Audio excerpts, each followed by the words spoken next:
Tenemos mucha más información. El testimonio de habitantes en el caserío Los Pajoques y Santa Fe Ocaña en San Juan, Zacatepeques, mencionan que los grupos organizados que aparentemente brindan la seguridad con capuchas en el rostro también mantienen zozobra en los caseríos. Los vecinos denunciaron que este grupo organizado aparentemente brinda la seguridad en los caseríos donde la ausencia de gobernabilidad es visible, pero lejos de dar esta seguridad, impera la ley bajo una capucha. Son propios vecinos. Ellos dicen a la hora, cuando hay un ataque, hay algo así, ellos dicen que nosotros, pónganle que dicen que son gente que vienen de otra comunidad. ¿Cómo va a ser gente de otra comunidad si son mismos propios vecinos? ¿Por qué saben entonces el nombre, el apellido, todo de la persona, el lugar donde vive? Es como que si usted llegara a algún lugar, usted no va a conocer a la persona donde va a llegar. Y no sabe quién es quién trabaja allá, quién no. A mi esposo lo acusaron que él es trabajador de la cementera. Aquí la gente los llaman traidores a los que trabajan en la empresa, pero él no tiene nada que ver, él es comerciante. Lo agarraron arriba en el camino, le partieron aquí la cabeza, le quebraron todas las rodillas, lo despozolaron todo. Y por eso nosotros estamos viviendo aquí con temor de vivir, porque el sábado cuando tuvo toda la avería aquí, nosotros estábamos con temor aquí de que vinieron. El viernes en la noche fue cuando empezó todo. Nacieron, crecieron y tuvieron hijos en San Juan, Zacatepeques. Y ahora viven con temor que al finalizar el estado de prevención, este grupo de encapuchados realicen acciones que pongan en peligro sus vidas. Porque aquí cuando las mujeres empiezan a hacer, van mujeres, niños, ponen palos en las manos de sus niños, van detrás de la gente. Muchos nos dicen, ¿por qué no se van de ahí? ¿Pero por qué nos debamos? Si nosotros no le hemos robado nada a nadie y no le hemos hecho nada a nadie. Cuando la gente se junta, nosotros lo que hacemos es contemos a los niños dentro de la casa. No nos vamos a hacer cómplices de ellos. Agrega que los grupos organizados mantienen zozobra en estos caseríos porque incitan a cometer actos violentos. Dicen los mismos vecinos consultados que en estos lugares se debe elevar los niveles de seguridad, así como el compromiso de Estado e instituciones involucradas para garantizar el respeto al Estado de Derecho y a la ley. Por una Guatemala en paz, Cristian Martínez y Daniel Ramírez. El juzgado B de mayor riesgo dejó bajo libertad condicional al exdirector de presidios Eddie Fisher y 4 sindicados de pertenecer a la red de Lima Oliva, mientras que a José Ávila le dictó prisión preventiva. Lima y los hermanos Chicas continuarán bajo prisión. En la audiencia, el juez decidió que los acusados Eddie Fisher, Cristian Picón, Fernando de León y Martín Arévalo queden en libertad condicional. De los 5 capturados, solo José Dávila se quedó bajo prisión preventiva. ¿Por qué razón el caso de Martín Arévalo Godoy? Yo siento que es injusto el quererle limitar un derecho que tiene solo por ejercer un trabajo, porque él tengo entendido que trabajaba con el señor Lima.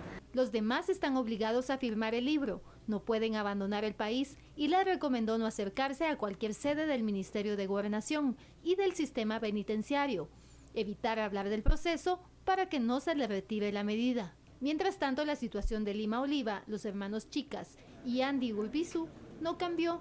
El juez ordenó que permanezcan bajo prisión preventiva y tampoco recomendó ningún cambio de prisión. El juez ordenó al Ministerio Público que investigue a los funcionarios, así como a algunos diputados que Lima Oliva señaló durante las audiencias, y le fijó un plazo de 3 meses para investigar y presentar las pruebas en la audiencia de apertura a juicio. Por una Guatemala en paz, Héctor Chutuc y Suseli Contreras. El Tribunal Undécimo inició el debate contra Jairo Alfredo Hernández Reyes, el único sindicado por el asesinato de la abogada Lea de León y su chofer. Crimen cometido el 14 de febrero del año pasado, quien es acusado también por la muerte de Gonzalo Enrique Espinosa Pérez, ocurrido el 18 de octubre de 2012. Crimen por el cual fue capturado, pero después de ser analizada el arma, se logró vincularle en el asesinato de Lea de León.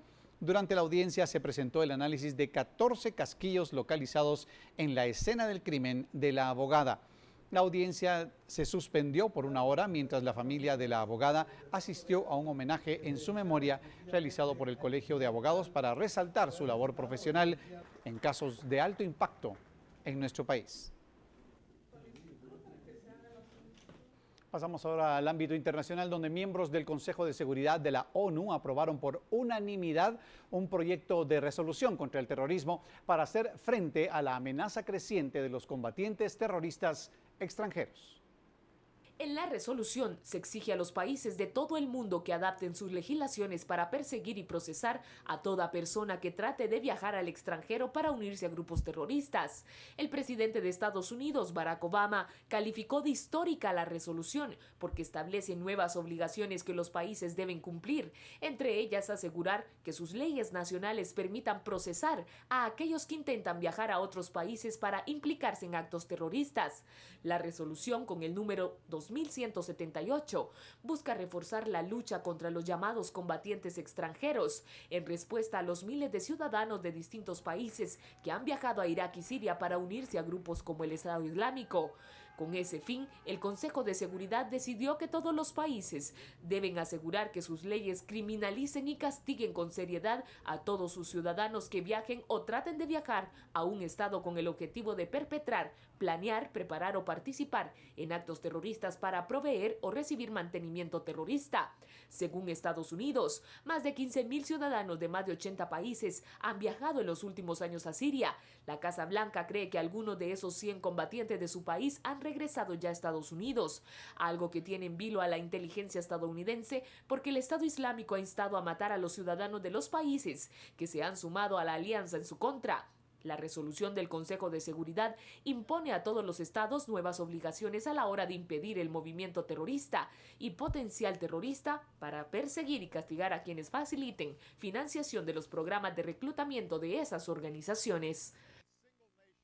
Y en un consejo de defensa celebrado hoy, el gobierno de Francia decidió reforzar las medidas de seguridad en lugares públicos y medios de transporte en prevención de eventuales ataques de grupos extremistas. La iniciativa se adoptó tras la ejecución la víspera en Argelia de un ciudadano francés que había sido secuestrado por una organización yihadista vinculada con el denominado Estado Islámico. Durante una locución, el presidente francés François Hollande aseguró que el asesinato de Hervé Gourdel había sido una represalia por la decisión de su país de sumarse a los bombardeos dirigidos por Estados Unidos contra las bases del Estado Islámico en el norte de Irak. Un comunicado del Palacio Eliseo difundido hoy señala además que Francia está en contacto permanente con sus socios europeos e internacionales, con el objetivo de dar una respuesta eficaz y coordinada a la amenaza terrorista. El documento de la presidencia saludó la rapidez de las autoridades de Argelia tras conocerse el secuestro de Gourdel, así como las investigaciones para hallar a los responsables intelectuales y materiales de su muerte. El Partido Comunista Francés cuestionó la eficacia de las intervenciones militares para contener a los grupos extremistas y reclamó una salida política a la grave crisis en el Medio Oriente, con la participación de todas las potencias y los países concernidos.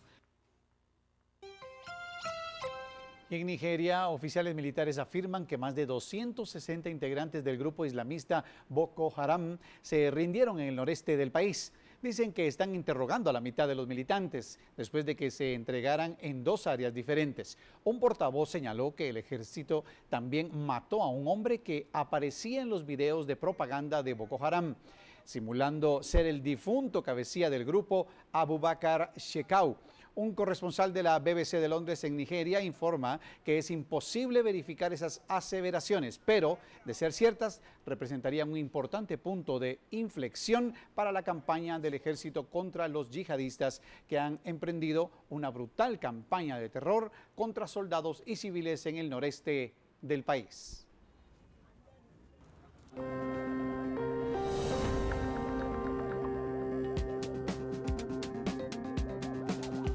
Pausa. Los médicos de los hospitales públicos le dan la bienvenida al nuevo ministro de Salud. Le diremos cómo cuando regresemos de la publicidad. No se vayan.